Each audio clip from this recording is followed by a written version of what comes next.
I'm a man that lacks a quiet life, with an odd wee bit of crack. I live with my daughter's family in the wee room round the back.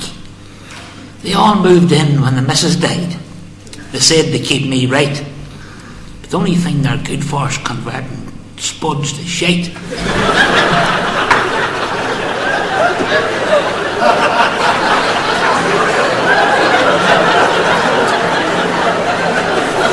Their eldest girl was a tight wee blade, never missed a trick, with a temper like a nest of wasps you're poking with a stick. Every stitch that she put on had to be the height of fashion, specifically designed, it seemed, to raise a young man's passion. But when she went away to Queen's, her head begun to swell, and then she got a boyfriend and things really went to hell. It was lucky that astronomy was not her chosen class, for she had the clear impression that the sun shone from his ass. His suits were by Armani, and his shirts were silken fine. His shoes was all Italian, and his drawers was Calvin Klein.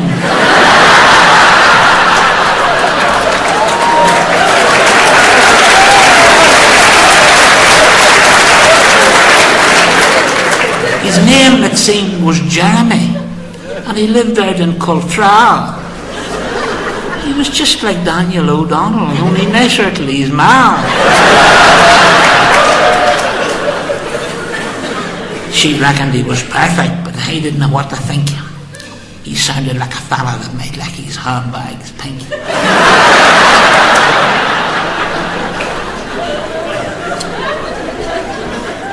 Then one weekend she landed in just like a nuclear bomb. He was coming down next Friday to meet her dad and mum. The house had to be whitewashed and the paintwork all redone and the yard cleaned up and tidied and washed off the cow dung. The floor was scrubbed, the brass was rubbed, the dog was booted out. And then she dropped a bombshell that made me want to shout. She wanted my wee sitting room with a sofa and TV to take her darling Jeremy to sit down after tea. In vain I tried to protest, but I didn't want a row. But I went down to the buyer and complained like hell to the cow.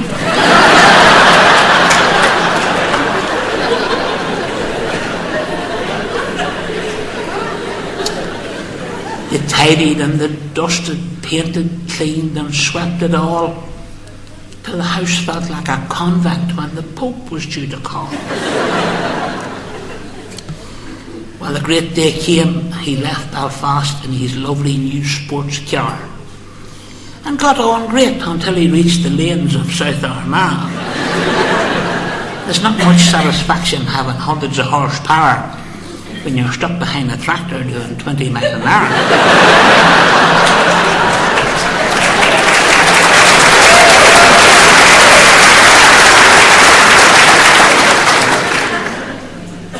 And when the tractor finally left, his speed slowed to a crawl behind a herd of cows that filled the lane from wall to wall.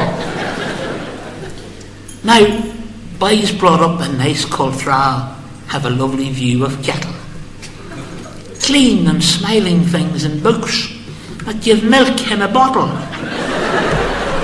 But folk reared in the countryside know this is not quite right, for a Frisian's life's ambition is converting grass to shit.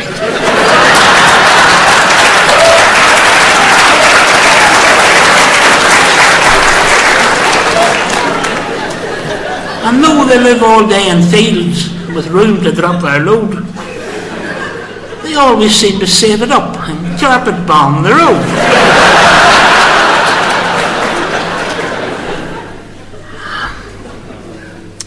See, a man got up a bit too close to this lovely rural scene, and the whole front of his lovely car got painted brown and green. And when he wound his windy down, a loud complaint to make, some more collateral damage hit him up the dake.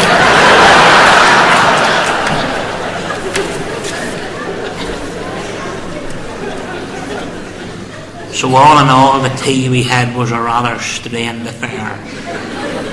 Jeremy just moaned and groaned about his lovely killer.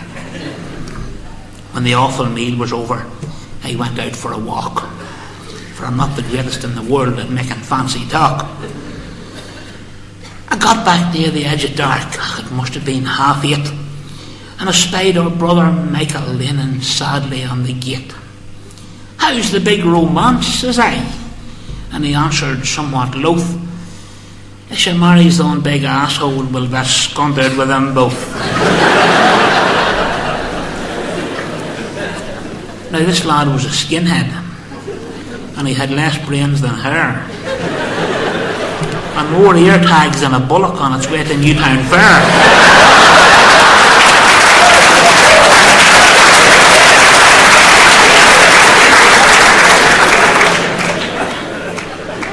But at that moment we agreed, two minds with but one theme, when a sudden notion struck me. A really lovely scheme. Says I, "I've got a cunning plan that might just work with luck. Do you think could you give me a hand to catch old Paddy's buck?" Now Paddy was a neighbour man with goats that roamed at will, and the leader of this wandering band was a big old smelly Bill.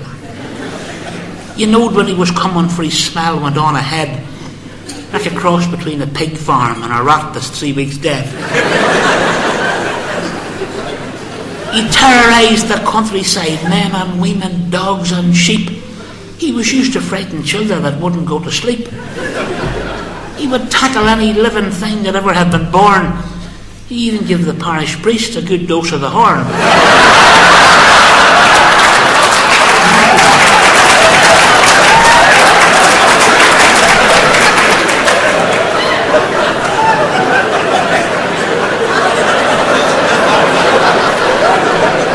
If you are thinking what I think you are thinking, I'm ashamed to be seen with you.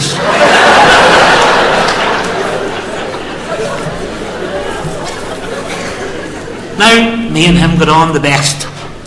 We had a non-aggression pact, for he knowed I had a walking stick and his arse had once been whacked. So Michael went and gathered up some nice sweet grass to use to make the goat an offer that he just could not refuse. We led him softly up the yard and slid the window wide and made sure that he was watching as we placed the grass inside. Peace had broken out, it seems, inside the little room.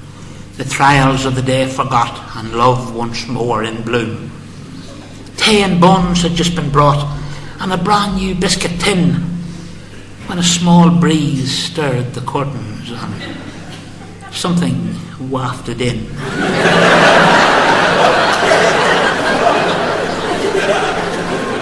As Jeremy raised cup to lip, his hand in mid-air froze, as a strange and foul aroma assailed his cultured nose. And when he moved the curtains to investigate the smell, he found himself 6 inches from a face straight out of hell. His scream was long and piercing, and he jumped up 3 foot high. The cup of tea that he had held went flying through the sky. And of course, as luck would have it, young Mary bore the brunt, for the contents of the cup of tea all landed down her front. Them wonder bras, they tell me, heads them out and rounds them up.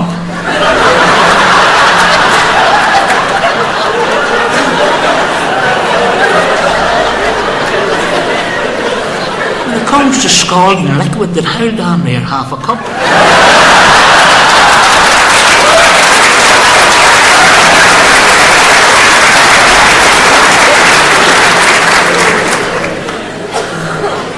From what I can see up here, someone would take half a bucket.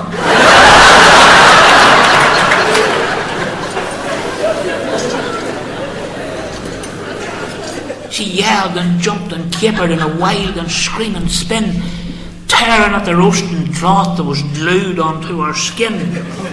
The noise brought Mother through the door. going hell for leather. She saw the torn and shredded blouse and put two and two together.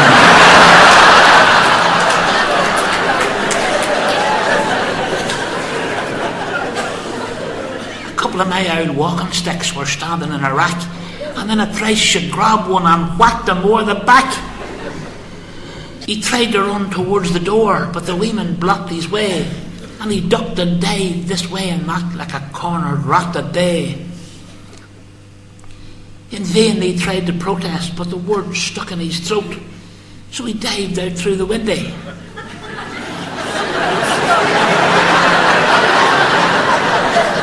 And he landed on the goat.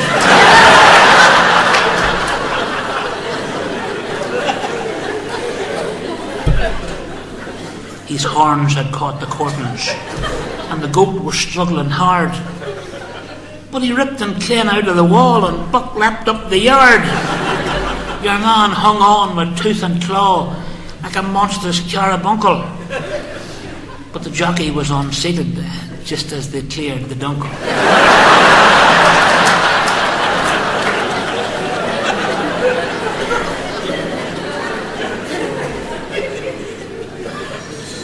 At least the landing ground was soft, with squelchy bits in places. It's amazing just how well the stuff will stick to suits and faces. He struggled up and staggered out, one shoe left in the glaur, and with 3 panic-stricken leaps, he squelched into the car.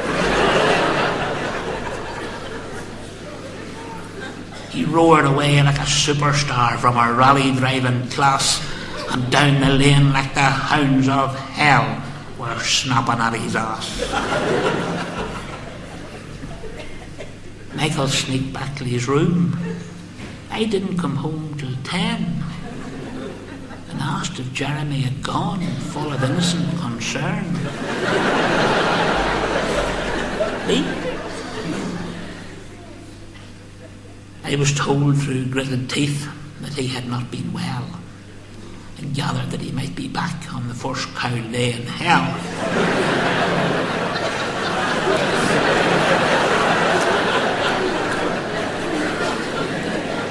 The best laid plans o' mice and men gang after gley, it seems, but our plan had come together beyond our wildest dreams.